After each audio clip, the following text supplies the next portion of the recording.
Chapter 9 is one of the ones that I think really start to bring that controversy into our discussion that I've been talking about. One of the things that it's really concerned about is, one, who controls the school, and two, who should decide what's taught and what should be the leanings of it. You want to be sure and watch the video that goes with the video viewpoint, because it really brings it into play. And what is so aggravating to me about the video is the attitude of one side of this discussion insinuating that the other guy is a moron, that the other guy is dumb. And that infuriates me, saying, obviously if you don't think like I do, there's something wrong with you. And that's aggravating to me. But I have some real bias about this, as you will pick up in this, and I ask you to form some opinions about this along the way also, and I ask you to put your opinions in here in the notes as you submit them. Let's look at Chapter 9. So on to Chapter 9. What is that role of school in society? And the picture, I think, is interesting from the standpoint that it gives you this look of kids sitting here. You have a real old look in school here, and to me it brings that bias right away as, oh, the schools are bad. Okay. So this continues on this part 3 of our text on those forces that shape policies and stuff, and this one here is, what is the role of school in society?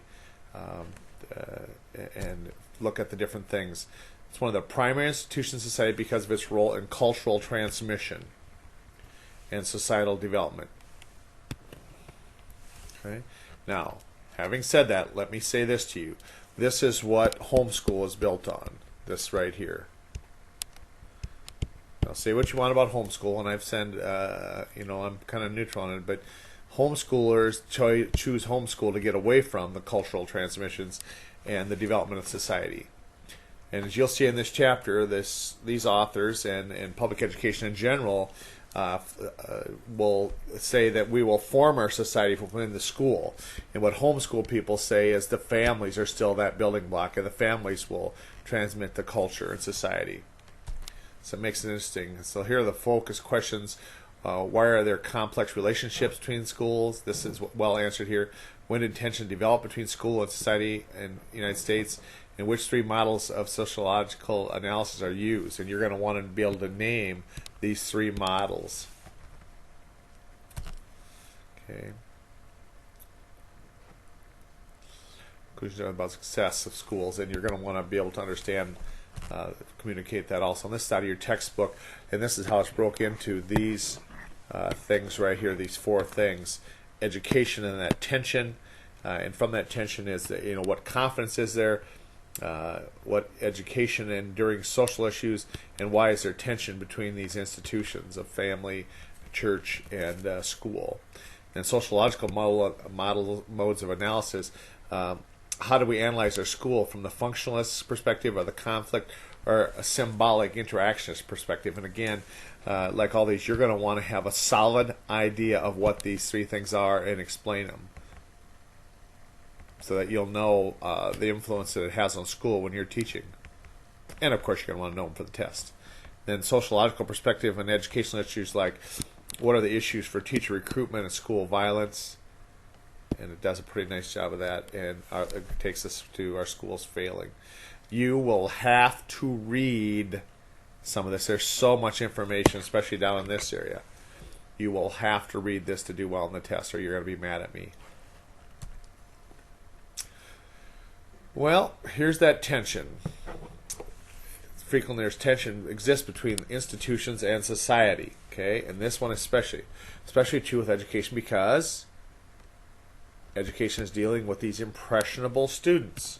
And that's why the tension is, who will lead the society in the future. So obviously, if you can control what is taught and how it's formed in school, you can have some control on society in the future. Get it? That's why there's tension. That's why there's all kinds of dissent and disagreement about what should be taught and who should be in charge. And that's one of the reasons why dictators or new presidents are quick to seize the school system when they take over a country. because immediately either of these want to come back here and influence society by changing these impressionable students. This is why I think it's dangerous that we, citizens, you and me, choose to give up control of our schools for one thing: money. And this is how a president or a dictator seizes control of your school. They simply hold your money unless you do what they ask you to do. You follow the curriculum that they ask you to follow, you teach the ideas that they ask you to teach, or you don't get your federal money. Where the school was created on, as we looked in history, was created with local dollars and even from the state. But now much, much, much more of our our money for our schools comes from the feds, and with that is restrictions and dictation of what to do. Same with the federal. If there's a stimulus money, if federal money comes down like that, everybody gets some, but you must now do what we tell you to do because you're taking our money. So how about this tension in society with education? Well, first of all, what confidence do we have in education?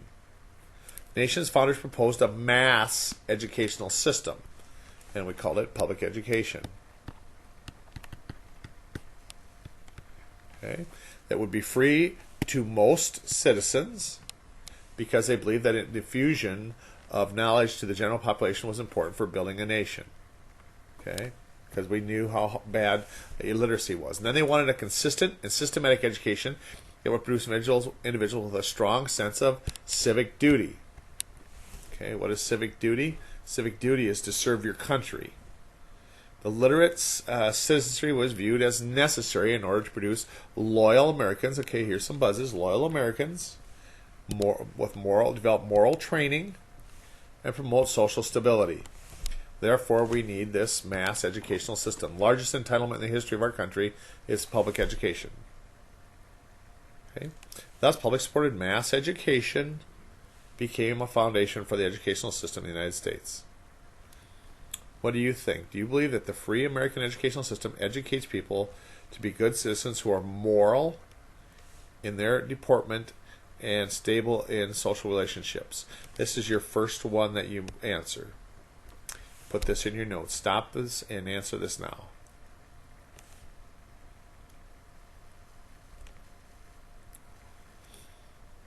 Let's continue this with the tension. The faith in education has led to the assignment of a wide range of responsibilities in schools, bringing both positive and negative elements. What are some of those wide range of responsibilities? Well, you'll see. Social ills often are tried to be fixed in school. What do you think? In your opinion, what are the visible symptoms that cause people to criticize school? Can you blame these symptoms on school? Again, answer this in your notes now. Number 2.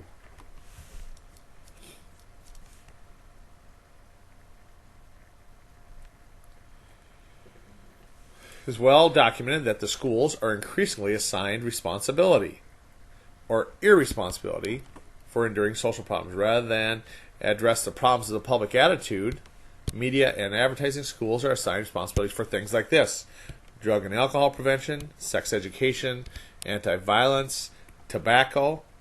Are there others? Are there others? Here's yours. This is your generation. These were some from mine. Here's yours. Nobody's saying this, but I'm telling you, our schools are going to be asked more and more with our obese children and our obese society. It'll more and more will fall on you, the teachers in schools, to educate about weight and have weight prevention programs. And it'll take all kinds of forms. They've already asked us to take our pop machines and candy machines out of school. Like, that's the problem. But that's what you do, and that fits into this whole thing as to, is that enough? But believe me, this will be your scourge. Is you'll get to help address that. Asking the schools to address some of these serious national problems can direct attention away from those central responsibilities. So if you think of all these things that we're just talking about here are now part of the curriculum, how do we have time to teach the core curriculum things that we're asked to teach so we can score well on tests? Especially in our low-income schools where these are even more prevalent. These problems are even more prevalent. Okay. Central questions are: what is the role of schools in addressing social issues, and can schools have much impact trying to counter popular and pervasive trends? What should be the role? This is where it comes down to who has control, who makes the rules, who decides what's taught, because you can influence these things.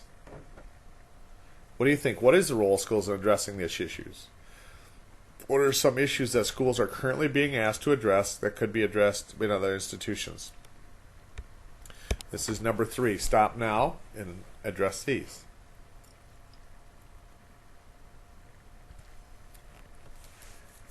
Back to education and tension. Tension between the primary institutions. Asking schools to counter popular and pervasive social trends limits school effectiveness and creates tensions with other institutions.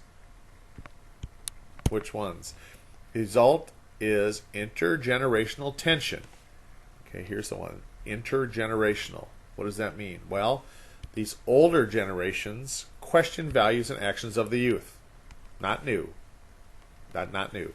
Younger generations challenge the wisdom and beliefs of elders. Okay. For example, the older generation still believes it's the family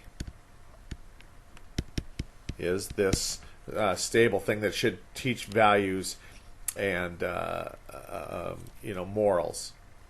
But the former First Lady said it takes a village. Okay. So if a village is teaching these things, it undermines the family.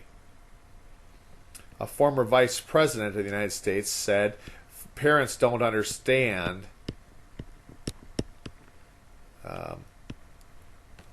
about global warming, that children know more about it than parents.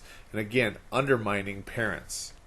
Okay, 2 popular public figures undermining families, saying they don't know, and strengthening this. Mixed messages, mixed signals. One manifestation of this generational tension is the contention of older generations that schools are not as good as they used to be. What do you think? What roles do schools play in the intergenerational tension? Are schools as good as they used to be? Why or why not? Here is number 4, I believe.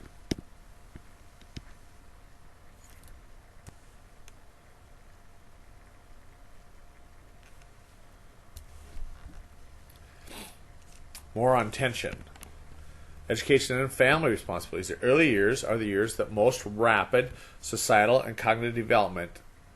However, there is a great variation in the quality of parental care and the concern about how well a family is fulfilling its responsibility. Okay, listen to this closely now. The early years has the most rapid societal and cognitive development.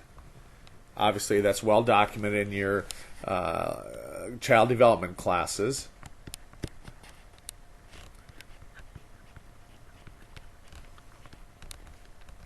Okay, that the rapid happens this time.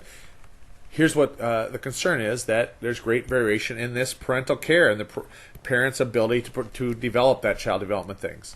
And then, therefore, there's concern about how well the family is fulfilling its responsibility. Okay, again, we're going to question that of the family. Can you start to see what's coming? Is this wide range of who this family is? It has been reported that 1 of 7 children is sexually abused, and a substantial number of poor 3-year-olds are 9 months behind in development. Okay, first of all, let's go here. This is overwhelming to me. That is unbelievable. Where is the outrage? 1 in 7? Holy smokes. If that were true, you look in your class, you have 25 kids in your class. 3 have been sexually abused. Wow, I pray, please tell me that's not true. That is a discerning. That's what your textbook says. That is a high number. And then this is, we know, a substantial number of poor 3-year-olds are 9 months behind in development. Okay, and this is a whole long thing about poor. Why that is, of course, because it comes with reading, things like that we've studied. But we're finding a substantial. It doesn't give you a number, substantial. Now, here's what I'm saying about this family responsibility and education. Here's that spectrum. Here's those poor kids. with low skills stuff. Okay, here's the other end. The stay-at-home mom of the middle class kids who works with kids all day and develops them, and they come to school above the average. Okay, where we're headed with this is we're going to say we need an entitlement preschool program because of this group.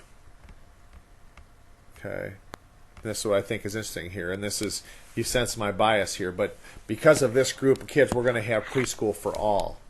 It's another thing we're going to take away from the parents that for many, many years the traditional family said, parents do this, parents develop this group.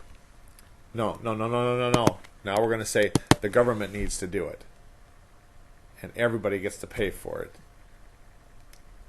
So what do you think? What's the value of a preschool experience? Should it occur in the home or out of the home?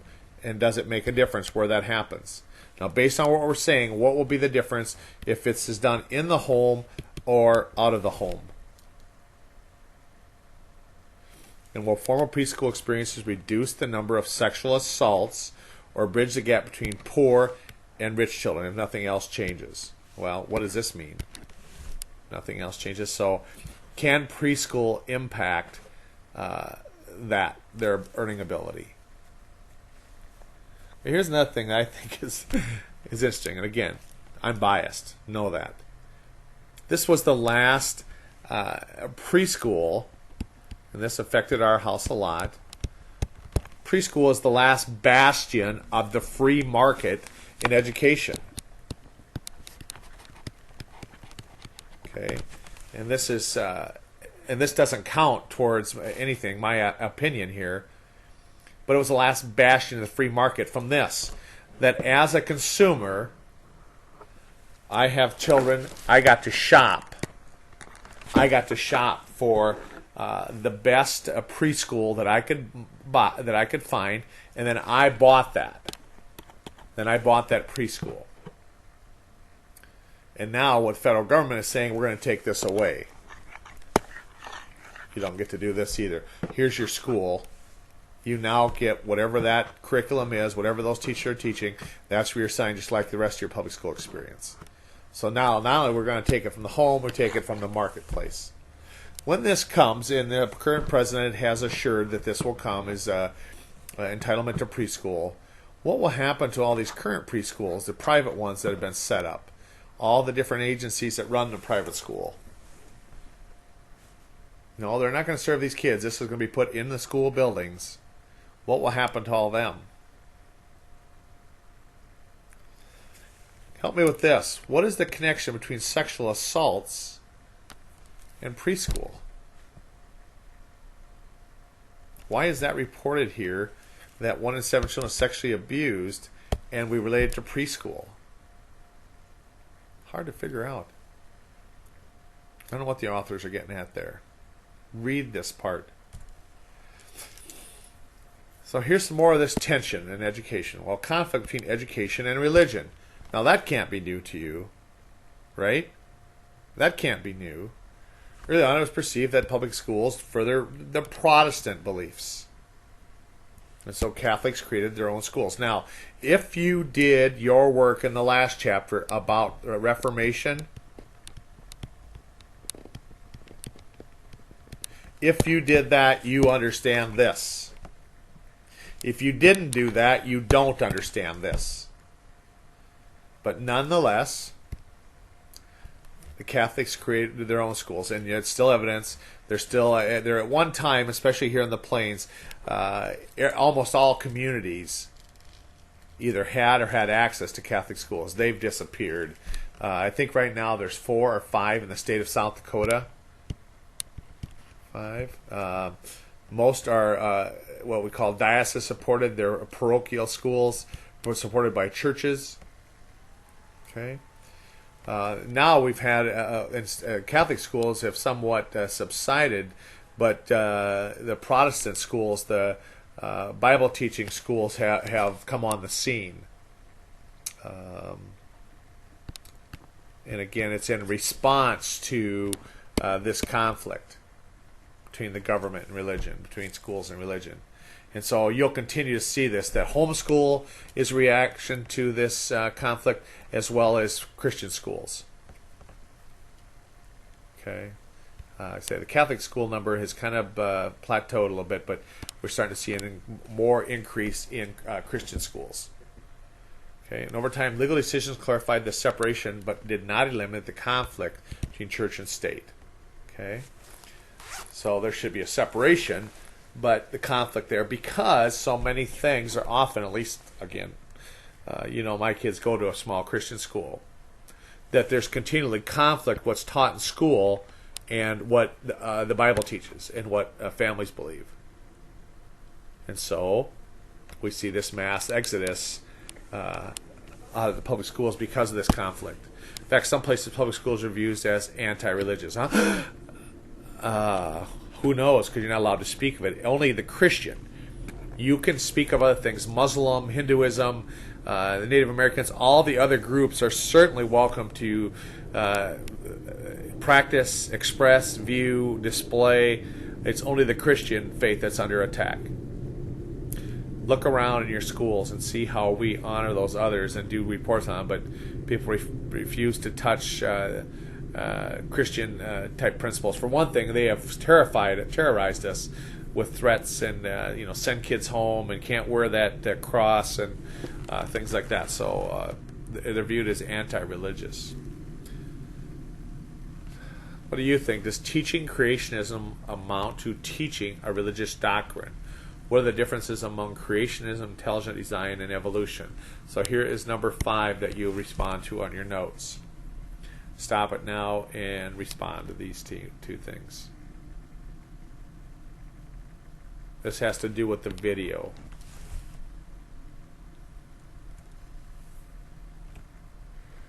Okay.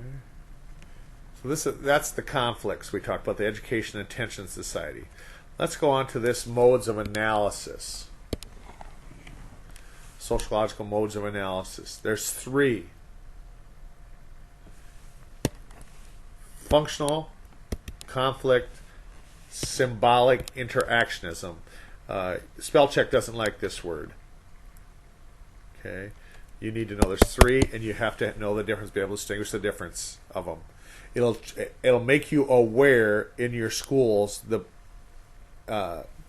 attitudes of your school, and also, of course, you'll score better on the test on Chapter 9. First of all, this functional perspective. It analyzes the role of the whole system in maintaining an orderly and efficient society. If all institutions work well, then society works well. So, this is what the people that believe in the functional perspective think, that it is the system maintaining this efficient society. Okay? Functionalism tends to accept the status quo and assumes that change is relatively slow. So keep teaching the basics. Functionalist analysis usually focus on the dominant values in society and emphasize the benefits of a common language, common values, and the development of useful skills in order to assimilate diverse groups and mold them into the functioning and cohesive society. Okay, because the United States has more than 200 distinct ethnic and racial groups. So let's what this is. So let's Americanize.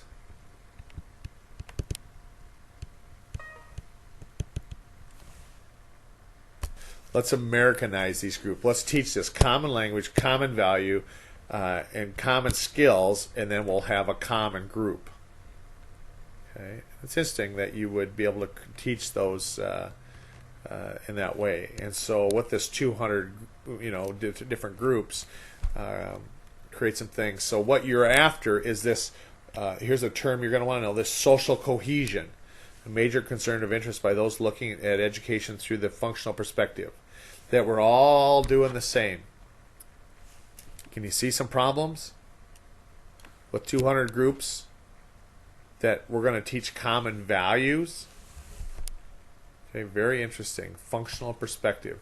Talcott Parsons in '59, a leading American functionalist. Did you know anybody like that? Okay, so this is somewhat old, '59. He's a leading functionalist. That's how he's identified. Saw the school as the social agency that had the basic responsibility of providing society with trained workers. So his thing is this. School should be providing trained workers. Functionalists assume that all learners have the ability to profit from the school's academic programs.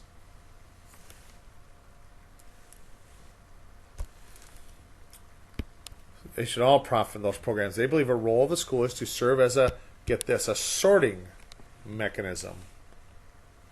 It eventually leads to the highest ability students getting admitted to the best universities and acquiring the most responsible jobs.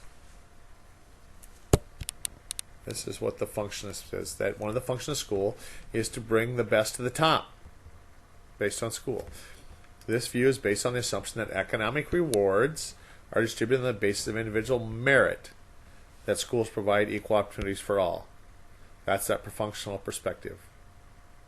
So they're saying everybody has the same opportunity, but some naturally will come to the top. Can you see that people would challenge this? This is traditionally the way it's been, but one of the things that we're telling our schools now that this shouldn't happen, that the best shouldn't come to the top. Yeah, that's what we're saying. This is going to be challenged. It's going to be criticized. Is this thought of the high ability students getting admitted to the best universities, getting the best jobs, therefore getting the most merit, the most pay? Okay. Let's see what they say. Concerns have arisen regarding other institutions of society, such as social welfare systems, and the lack of health care for a large number of children, and an overwhelmed juvenile justice system. Okay. Proposals have called for a full-service schools. You heard this term? Full-service schools. Full schools place numerous functions such as welfare, health care, juvenile justice at the school site. So these actually have an office in the school. Okay. Here in Sioux Falls, we have some of this going on, where health care, like McKinnon Hospital, is taking a presence at one of the high schools, has an office there. Once the question can be asked, what is the role of schools in addressing welfare, health care, and juvenile justice needs of a large society? Okay, is it okay with you? Will the addition of these functions to the school site improve the relationship between these and societal institutions?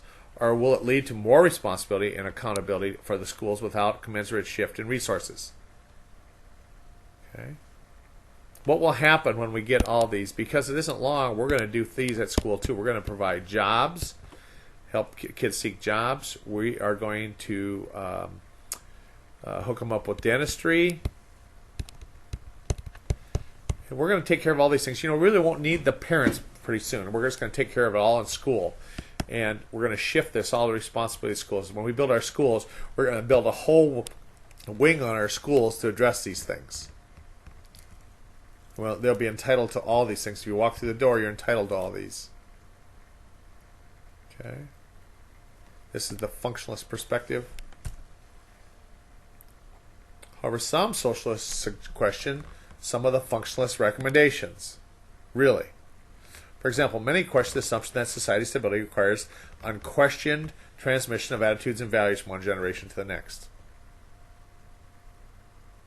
Others point out the functionalist perspective does not adequately address issues of poverty and ethnicity, two values that have profound impact on school success. In addition, the functionalist perspective may be slow in accounting for societal change.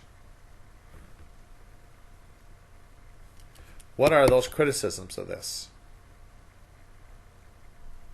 You give me two or three here. Okay. Let's look at this. So this is what they're saying is not enough change in those.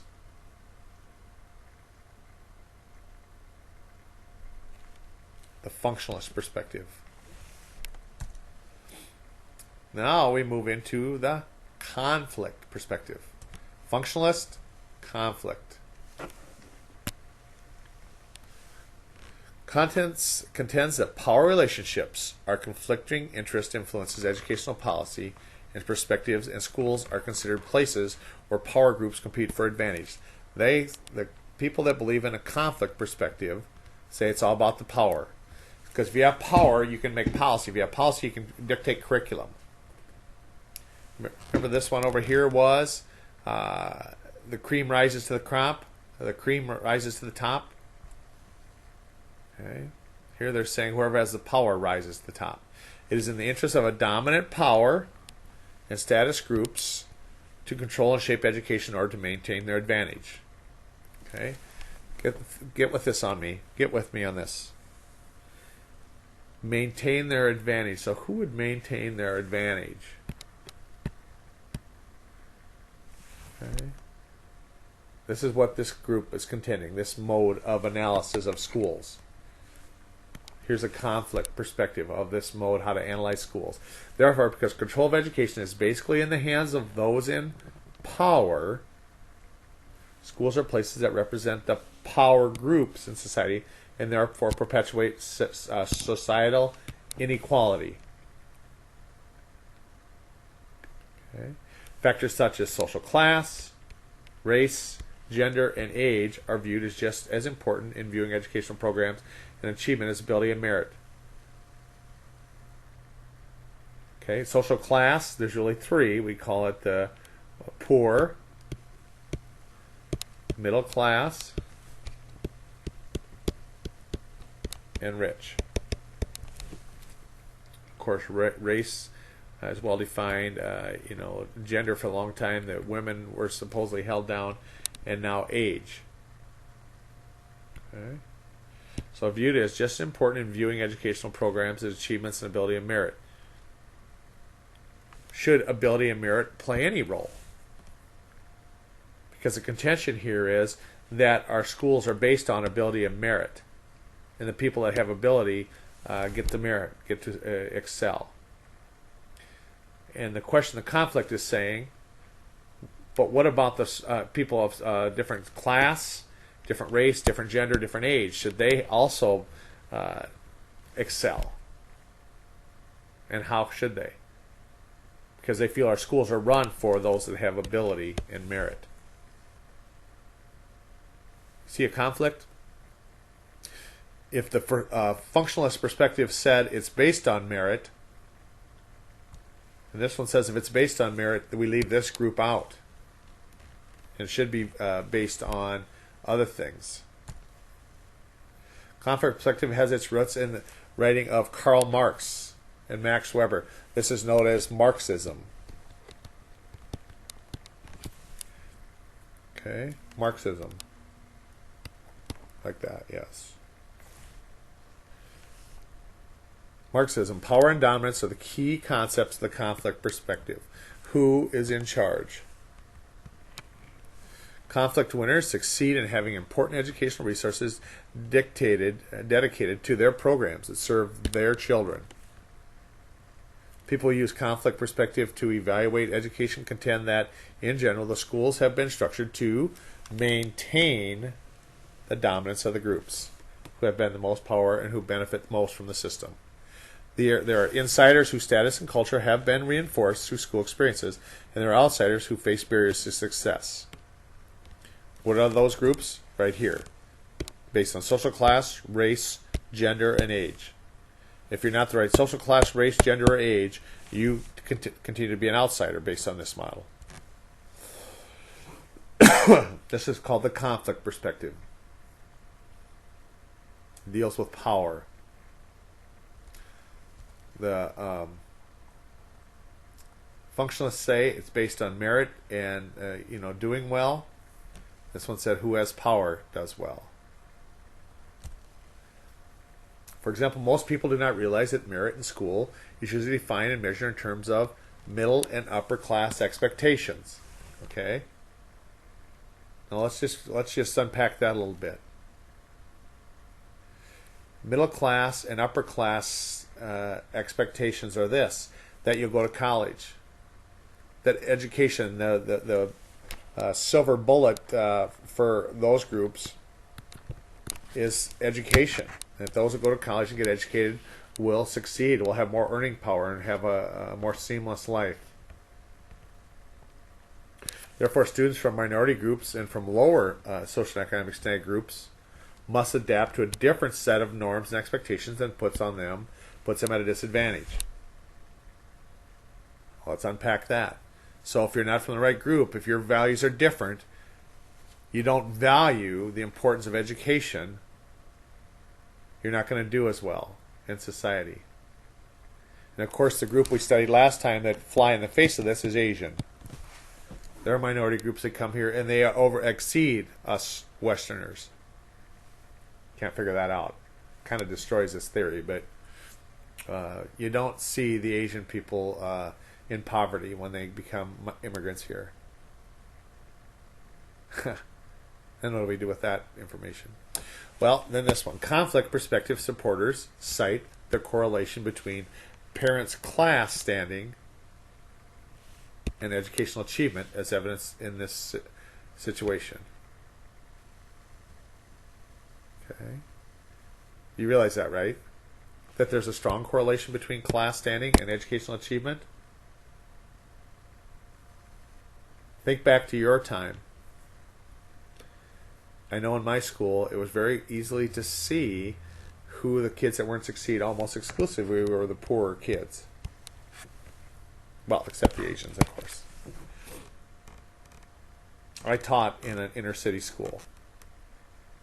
And overall, this is why the whole school has those low scores. Those low economic schools don't do as well. They don't come with those values for education that they do from middle class and upper class. And therefore, this class standing, their achievement is better. You know what the odds are of you going to college if your parents did? And I know a lot of you are first time educated in your family, but generally, if the parents are educated beyond high school, the kids are, almost exclusively. So then we do this one. Upper class students are more than 6 times as likely to graduate from college than lower class students. So that's not hard to question this. I mean, there's very sound data, statistics that say you're 6 times more likely to graduate from college if your parents did, if they're from the middle to upper class. Because merit and ability are evenly distributed across all social classes. If success was based purely on merit, this disparity would not be statistically predicted. Okay? So this is saying that we find that merit and ability is all classes have that. Why does just one class come to the top and graduate from college? Can you explain that? Why that lower class poor kids, even though they have the same merit and ability, don't do? I know we said that they were 9 months behind early on, but say that they're not. If we assume that it's evenly distributed, why do one group be 6 times more likely to go to graduate from college than the other? Again, this conference perspective today provides an important lens through which we can view educational reform, movement, and proposals for change that people who are proposing them. They would see educational practices such as standardized testing, English only, cultural literacy as attempts by the groups in power to sustain and increase their dominance. That's what the conflict perspective group is saying. Establishing accountability programs that reward schools that perform well on standardized tests is one example. Okay, so this is a shot at No Child Left Behind, because No Child Left Behind gave money to schools that were doing well, took money away from those that weren't doing well. The conflict perspectives say that is exactly what they're talking about. It encourages status quo and the power brokers that the kids that come from more affluent schools will get even more money. Here's another one. Gifted and talented programs are frequently the object of criticism by those viewing education through the conflict perspective. Why? Who's likely to be in the gifted and talented program? I mean, beside the Asian kids. Got a family across the street that are from the Philippines, and they have 3 boys in their family, and all 3 are in gifted programs. And yet both the mom and the dad were raised in poverty. Yeah, Asians throw this all off. But the conflict people view gifted and talented programs as that for the wealthy, that continue to dominance of this power group. I don't know. Maybe it is. Many school programs, again, we're still in the conflict, have been created to respond to concerns of inequality and social injustice. Okay, so the conflict group says, let's create programs to respond to this inequality and social injustice. For example, social studies and English classes regularly include multicultural perspectives and multicultural literature. Okay, that's a change as a response to this conflict. And hardly a textbook goes by or anything now that we don't have some multicultural perspective to it. Attempts have been made to include programs such as advanced placement in high schools, just serving minority students and the poor. That some of those get a free pass into that because of the conflict. Some states' legal decisions have required more equalization of funding based on the needs of the students. And that's hard because you have to admit that this is a factor in order to pour more money into this.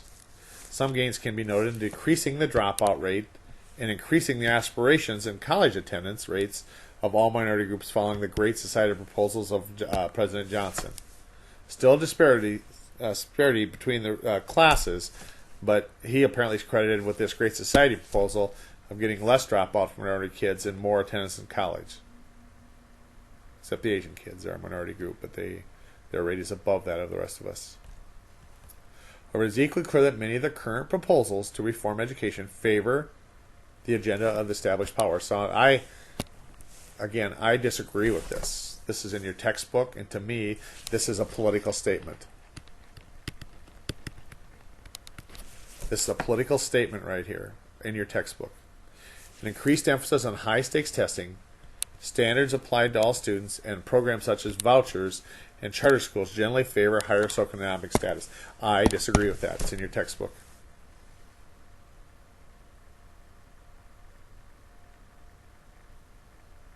Okay, like charter schools, the new administration favors charter schools, even though it's long been thought of a thing for higher socioeconomic kids. No, that's not true either. Not higher economic kids. This is, we've studied charter schools and what the disagreement is, what people have against charter schools. Okay. But anyway, I disagree with these 2 statements. They're in your textbook. They're part of the conflict group. Functionalist conflict, this is in your textbook. Distribution of public school students enrolling in kindergarten. 76% were white. 84, 71. Okay, is this group going down? No. As a percentage, these are increasing. More increasing. Now, what they're going to say is that change in the composition of students attending, these changes mirror changes in society. That's right, important implications for policies influence. Because before, what the implication here is that we could legislate just for these white middle-income kids, but as these other groups increased, we need to have different policies and different procedures. And here, you can even see these Asian kids tell that. This is one that's really interesting, is that vast group of Hispanic kids from Mexico. Okay, and look at this one, it's kind of plateaued, mostly because of this increase. This is what we're built on, that by the year 2050, the white kids will be the minority in schools. There'll be more kids that aren't white than there are white. Or 2040, something like that. So, we had conflict and functional, and now, here's a big term, symbolic interactionist perspective. And again, this interactionist, you're going to quickly find your spell check does not like that word. But they view school life as that micro level, or what actually takes place in the classrooms. activities that shape students' future. So they're rejecting this symbolic interactionist group is rejecting functionalists, certainly rejecting conflict, saying that the analysis of school is what happens in the classroom. That way down to micro. Micro is small, macro is big. Right? Okay, here's a term you understand. Micro brewed beers, little bitty things. Macro brews are the great big companies. That's what they're saying here. Macro is nationwide educational system. Micro level is way down, is a teacher in a classroom. And these symbolic interactions claim that students develop their identities, learn their self-concepts, and develop their hopes and aspirations through interactions with others. This reflects the idea that we learn who we are through the mirror of others, or through the eyes of others. Therefore, looking at the interactions between students and between teachers and students is critical in understanding the role in society. Now, unfortunately, there's a lot more truth to here than I want to admit. For example, think of this. We learn who we are through the eyes of others, mirrors of others. And so with this, let's think of this. Some people, because of this statement here of symbolic interactions, that because of favorable reflections of other people, this will propel them to great success. But also, you know these people, that this reflection of others, that this micro level, this self-concept that we learn from others can be so impactful that we commit suicide.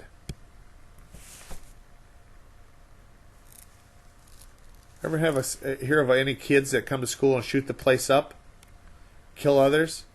It's a direct, without exclusion, it's a direct reflection of their self-concept through the eyes of others in school. Again, it's what homeschool is built on, is not getting that self-perception through the eyes of others, but through family.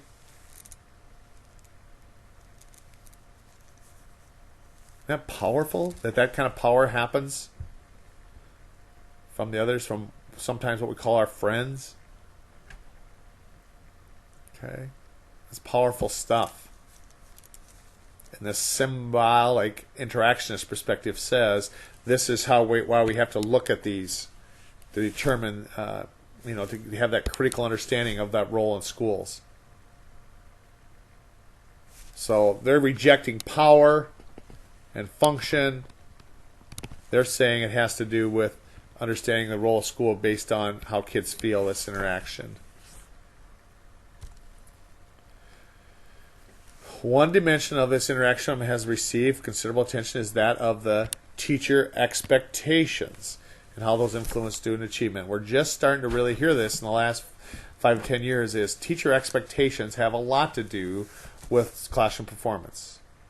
The other interesting aspect of the classroom interaction focuses on the cultural background and gender of the teacher. Okay, and this is going to be hard. If this is too much, you turn away. Another interesting aspect of classroom interaction focuses on the cultural background and gender of the teacher. Okay, that's the same. Okay. Okay. One example is the early elementary grades. Okay, again, if you can't handle this, turn away. Most of the teachers are female, and the school rules and expectations are that of those of females, and they're most consistent with the development and socialization of girls. Okay. Okay, boys tend to be more aggressive, wiggle more, move more, gross motor things. Girls tend to sit quietly, fine motors, writing, cutting, pasting. Okay, that's harsh. But let's just go on it a little bit. Our elementary schools primarily male teachers or female teachers? Our elementary schools are primarily about sitting quietly and using fine motors or moving around using gross motor skills. You don't get to change this. You get to be aware. This is why you come to college and study these things, because you become a teacher. Then now you're aware.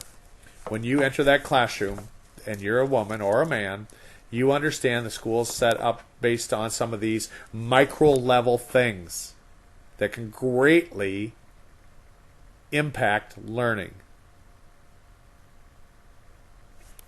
You, teacher expectation. You, background. You, expectations of behavior. You, the teacher. Again, the symbolic interactions, many current educational practices reflect that interaction perspective. Like, it's long been a belief in the United States that students of all races, ethnicity, religious beliefs, social class, genders, and backgrounds should be educated together in the same classroom, right? Special ed delved into this also. Brown versus the Board of Education. Separate is not equal. That's impact from the United States government, United States courts saying they should be educated together. This was believed on the idea that if diverse individuals interact with each other, they will develop understandings and attitudes that promote democracy and social cohesion. Again, the micro level, down at the classroom. If they're together, they'll have an understanding for each other. And it has shaped many educational policies. 94-142. Anybody remember what that is? How about mainstream with SPED kids? Less tracking, meaning if you're from this group, you go into the woodcutting corps instead of the college corps. All are educational policy type things at the micro level.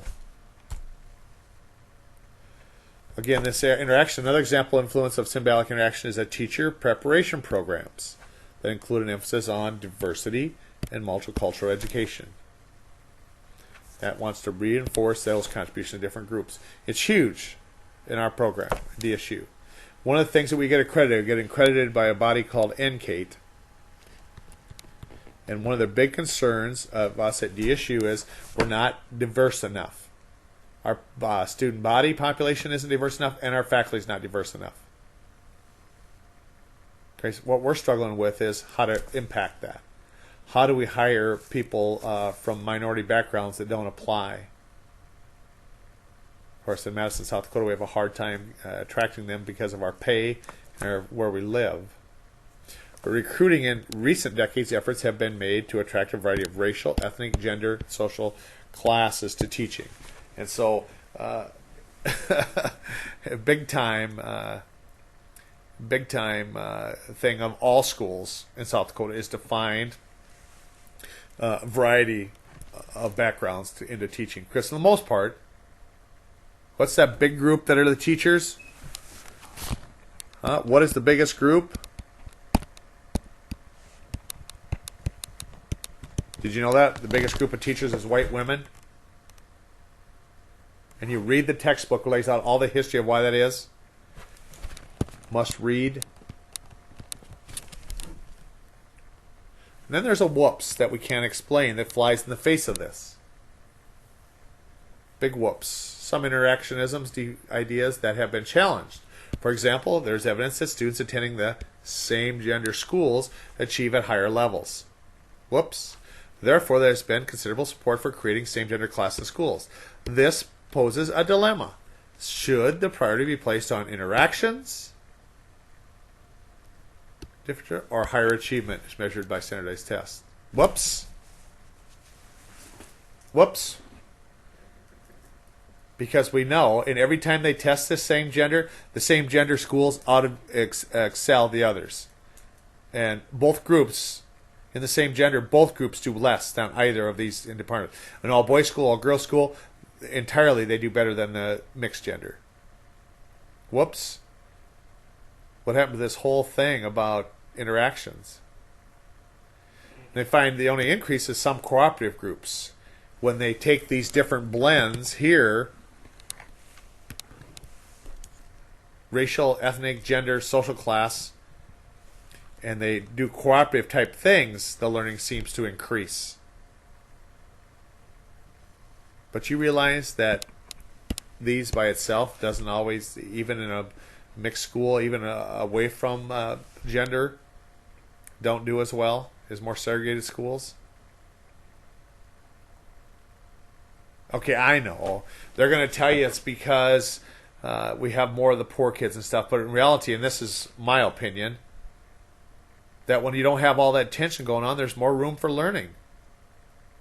But as long as we continue to try and group these and force these groups to be friends and interact, we have more tension. But don't listen to me. So what do you think? Is if diversity is an important consideration, what do teacher education programs have to do to increase minority recruitment of teacher education majors? Okay, this is 7. Must respond to this. How are you going to increase that recruitment of teachers, of education majors, teachers, people that want to be teachers? What are the advantages and disadvantages of schools having the same gender classes? Do high-stakes tests ensure students learn? Okay, this is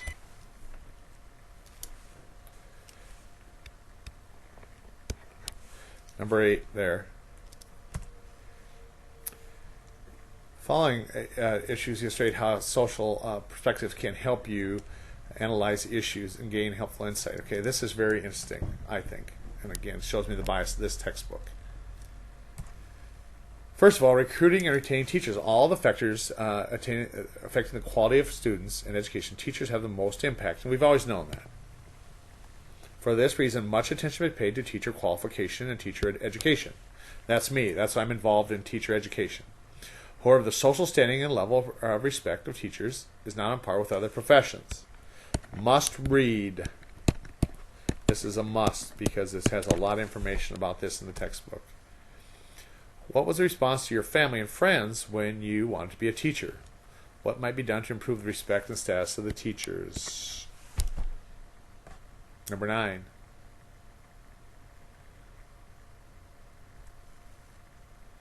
School violence influences public attitudes towards schools. In fact, personal safety is cited as leading issues for those considering teaching as a career. Now, again,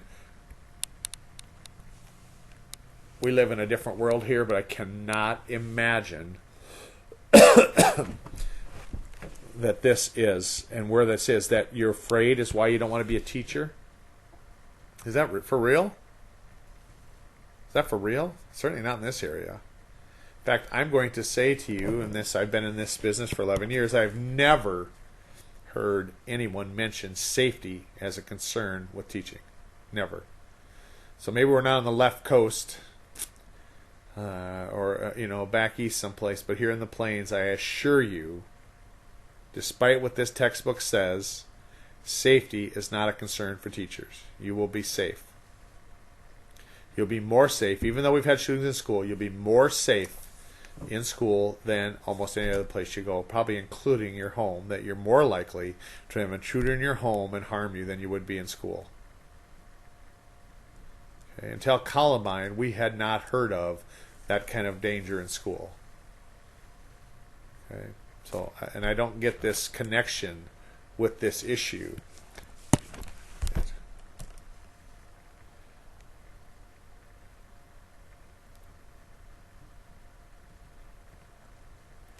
School succeeding or failing? What do you think there is such an emphasis on the negative data about schools? Why would data be deliberately distorted or overlooked to vilify public schools? Okay, you don't have to respond to those. Those are kind of hypotheticals. Well, are they failing? Evidence of the dual nature of the public school system is reflected in a legal brief filed in California, 2001. This said this. The legal action, which was successful in court, cited poor inner-city schools where the following occur. Students were forced to sit on windowsills because there were not enough chairs. There are chemistry labs with no chemicals. Literature class, no books. Computer class, no computers. Classes with no teachers, they were taught by substitutes, and rats scurried about on bread racks in the school cafeteria. Now again, arguably the most liberal state in the country and in the world, California, who has overrun their budget and declared war on business, declared war on religion, believes in birth-to-grave entitlement. California, go figure, they don't have money for their schools. Okay. Now, textbook has some bias. Now you know I have some bias. Please read this summary. Summary does a nice job again of bringing these together.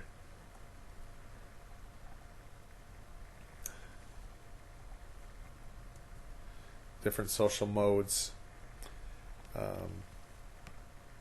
And here's your last one. These three right here. 1, 2, 3. What were the influence that led you to consider teaching a career? What do you think is needed in order to address teacher shortage? So now you got the blanks to do. You've got 10 lines to fill in that has to do with the politics and who's controlling schools. Okay, see what you can do.